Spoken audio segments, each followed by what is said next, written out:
Sebelum melanjutkan, jangan lupa subscribe dulu, terima kasih. Bab 161 Aku ingin membatalkan pertunangan. Feng Jiu tidak dapat menahan tawanya.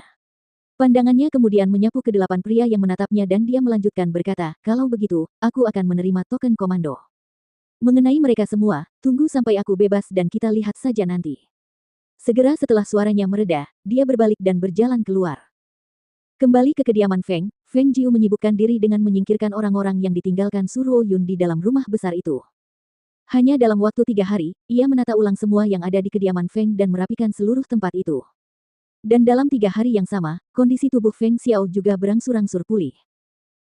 Saat itu masih pagi sekali ketika Feng Jiu sedang berlatih Tai Chi ketika dia melihat Leng Suang berjalan ke arahnya. Nyonya, pangeran ketiga datang dan ingin bertemu dengan Anda. Tuan tua ingin Anda pergi ke sana. Feng Jiu menarik kembali posisinya dan mengembuskan napas sebelum berkata, baiklah. Aku akan pergi setelah berganti pakaian.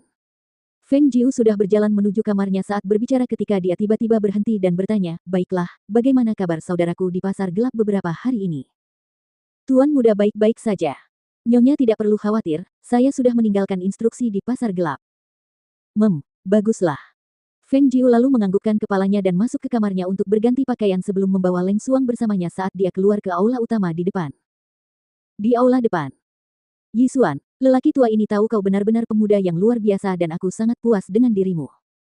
Namun, Feng kecil telah memberitahuku keinginannya dan sebagai kakeknya, tentu saja aku tidak akan bisa mengatakan apapun yang menentangnya.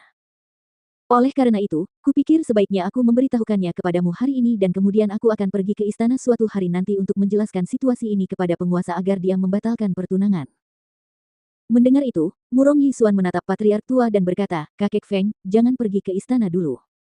Biarkan aku bicara dengan King Ge dulu, baru kita bahas lagi.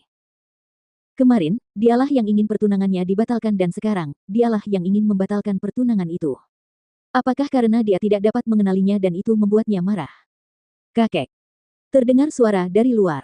Murong Yi Xuan menoleh ke belakang dan dengan tatapan itu, matanya sedikit menyipit. Seorang gadis berpakaian putih berjalan masuk dengan cahaya di belakangnya, sikap anggun dan kehadirannya yang elegan membuat seluruh dirinya tampak secantik Dewi Surgawi.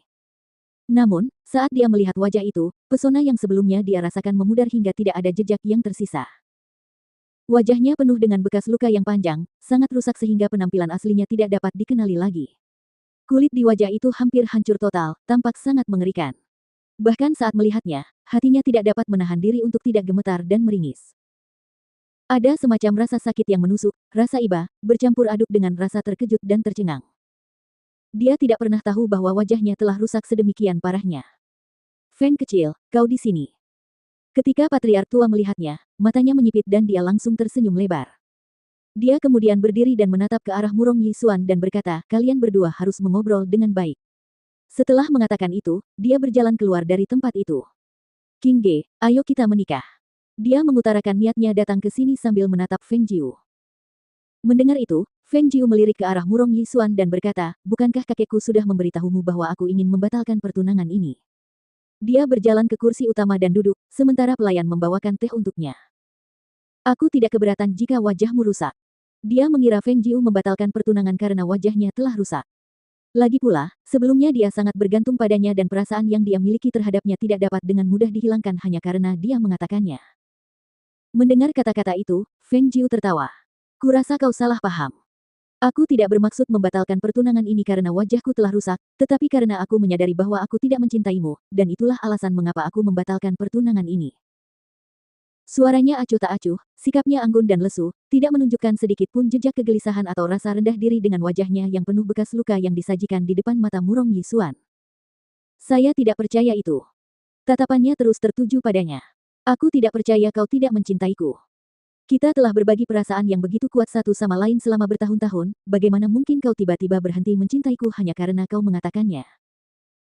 Feng Jiu meliriknya dengan aneh dan berkata, bukankah kamu juga ingin membatalkan pernikahan? Apa bedanya dengan ini?